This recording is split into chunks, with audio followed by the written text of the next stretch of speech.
నాకు చిన్నప్పటి నుంచి నేను ఏదైనా సఫర్ అయిన ఒక ప్రాబ్లం అంటే కఫరోగా, సైనసైటిస్, టాన్సిలైటిస్, హార్ష్ థ్రోట్ అంటే ఎప్పుడూ బొంగురు పోయేది చిన్నప్పటి నుంచి.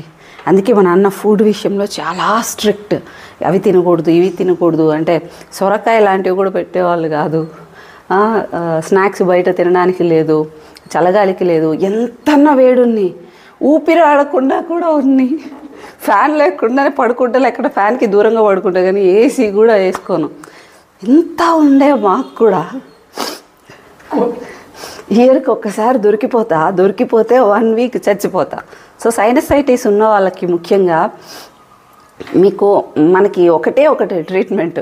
దీనికి లైఫ్ లాంగ్ ఎలాంటిది ఉండదు. నా డిఎన్ఎస్ కూడా ఉంటుంది ముక్కు లోపల. మీరేమంటారు తెలుగులో, దూలం అంటారు కదా, ఇది లోపలికి బెండ్ అయి ఉంటుంది. దానివల్ల ఇది ముక్కు ఫ్యాట్ కాదు, లోపల ఫార్మేషనే సరిగ్గా ఉండదు అనమాట. ముక్కులోంచి రక్తం రావడం ఇట్లాంటివి ఉంటుంది. నా కండిషన్లో ఉన్నవాళ్ళు బ్రీతింగ్ కూడా కష్టం ఉంటుంది. బట్ లైఫ్ స్టైల్ అనేది సరిగ్గా ఉండడం, ఏది చేయకూడదు అది చేయకుండా ఉండడం, అండ్ ఇమ్యూనిటీ స్ట్రాంగ్ అనేది ఉంచుకున్నప్పుడు కనీసం జలుబు ఇలాంటివి ఏం కూడా లేకుండా హ్యాపీగా ఉండొచ్చు. సైనసైటిస్ ఒక భయంకరమైన, ఎట్లా అంటే నాజల్ డ్రాప్స్ లేకపోతే చచ్చిపోతాం అనే లెవెల్లో ఉంటారు.